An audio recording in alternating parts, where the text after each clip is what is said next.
પિતૃપક્ષની અમાસનું મહત્વ સૌથી વધારે છે, કારણ કે આ દિવસે જાણીએ કે અજાણતા પિતૃઓ માટે શ્રાદ્ધ અને ધૂપ તપ કરવામાં આવે છે. જે લોકોના મૃત્યુની તિથિ ખબર નથી અને જેમની શ્રાદ્ધ વિધિ પિતૃપક્ષમાં ભૂલાઈ ગઈ છે, તે તમામ પિતૃઓ માટે અમાવસ્યાના દિવસે શ્રાદ્ધ વિધિ અવશ્ય કરવી જોઈએ. પિતૃપક્ષ દરમિયાન કરવામાં આવતા ધૂપ ધ્યાનથી પિતૃઓ પ્રસન્ન થાય છે.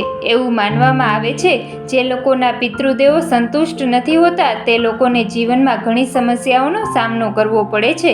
કોઈ પણ કાર્યમાં સફળતા સરળતાથી મળતી નથી. પિતૃઓને પ્રસન્ન કરવા માટે પિતૃપક્ષમાં શ્રાદ્ધ કરવું અવશ્ય જરૂરી છે.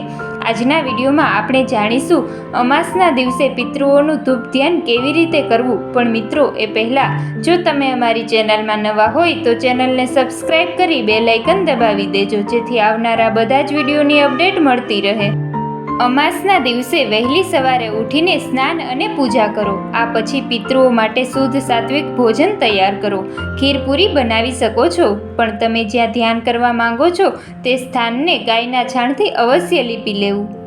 તેમજ ગંગાજળનો છંટકાવ કરો. ગાયના છાણમાંથી બનેલા છાણાને પ્રગટાવો અને જ્યારે છાણા અંગારામાંથી ધુમાડો નીકળતો બંધ થઈ જાય ત્યારે અંગારા પર ગોળ, ઘી, ખીરપૂરી અર્પણ કરો. તમારા પૂર્વજોનું ધ્યાન કરતા રહો. પછી હથેળીમાં પાણી લઈને પિતૃઓને અર્પણ કરો. તેમજ જો તમે ઈચ્છો તો બ્રાહ્મણની મદદથી ધૂપ ધ્યાન પણ કરી શકો છો. આમ કરવાથી તમે યોગ્ય રીતે ધ્યાન કરી શકશો. શ્રાદ્ધ કર્યા પછી બ્રાહ્મણને દાન આપો અને ભરપેટ જમાડો. આવી રીતે પૂર્ણ શ્રદ્ધાથી પિતૃઓ માટે ધૂપ ધ્યાન કરવાથી પિતૃઓ પ્રસન્ન થાય છે. રામાયણ અને મહાભારત એ બે એવા ગ્રંથો છે, મહાકાવ્યો છે, જે આપણી સંસ્કૃતિની ઓળખ અપાવે છે. જે આપણી સંસ્કૃતિને સમગ્ર વિશ્વમાં જેણે ઓળખ આપી છે, એ કદાચ આપણી વચ્ચે રહેલા આ બે મહાકાવ્યોને લીધે જ મળી છે.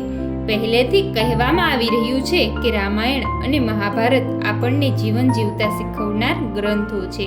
આ બંને ગ્રંથોને જ્યારે આપણે સાથે મૂકીએ છીએ ત્યારે એમાં આપણને બધી જ વસ્તુઓની સામ્યતાઓ દેખાય છે, ઘણી વિષમતાઓ પણ દેખાય છે. એક દ્વાપર યુગનું મહાકાવ્ય છે અને એક ત્રેતા યુગનું મહાકાવ્ય છે. એક એ સમયનું મહાકાવ્ય છે જ્યારે સમાજ બનતો હતો અને બીજું એ સમયનું મહાકાવ્ય છે જ્યારે સમાજ તૂટવા આવ્યો હતો. બંનેમાં ભગવાન વિષ્ણુના અવતારની કથા કહેવામાં આવી રહી છે. ભગવાન શ્રી રામ અને ભગવાન શ્રી કૃષ્ણ, એકને આપણે મર્યાદા પુરુષોત્તમ રામ કહીએ છીએ અને એકને આપણે લીલા પુરુષોત્તમ શ્રી કૃષ્ણ કહીએ છીએ. જે જીવનની ઓળખ અપાવે છે, જેને આપણે લીલા કહીએ છીએ, કારણ કે એમાં કોઈ નિયમ નથી. એમાં માત્ર ઈશ્વરની રમત છે. જે આવ્યું છે, જેવું આવ્યું છે એવું એને સ્વીકારીને આગળ વધાય છે.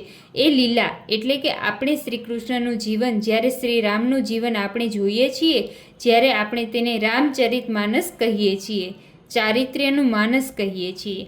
ચારિત્ર્ય હોય ત્યાં હંમેશા મર્યાદા હોય, એટલે જ આપણે રામને મર્યાદા પુરુષોત્તમ રામ કહીએ છીએ. ભગવાન શ્રી રામની કથા એવા સમયે છે જ્યારે સમાજ બને છે અને સમાજની જાળવણી કેવી રીતે કરવી એના આદર્શોની જરૂર છે. અને એ આદર્શો કેવા હોય છે એ આપણને ભગવાન શ્રી રામના જીવનમાંથી શીખવા મળે છે. અને એક આદર્શ પુત્ર કેવો હોવો જોઈએ, એક આદર્શ ભાઈ કેવો હોવો જોઈએ, અને એક આદર્શ પતિ કેવો હોવો જોઈએ, અને એક આદર્શ પિતા કેવો હોવો જોઈએ, એક આદર્શ સમાજ કેવો હોવો જોઈએ, એની પરિકલ્પના જ્યારે આપણને સાકાર થતી જોવા મળે છે ત્યારે આપણને રામાયણ જોવા મળે છે. મિત્રો, તમને રામાયણ અને મહાભારતના ગ્રંથમાંથી શું શીખવા અને જાણવા મળ્યું છે એ કમેન્ટમાં જણાવો. અને મિત્રો, આવા જ અવનવા ધાર્મિક અને શાસ્ત્ર સંબંધિત વિડીયોની જાણકારી માટે અમારી ચેનલને સબસ્ક્રાઈબ કરો. ધન્યવાદ.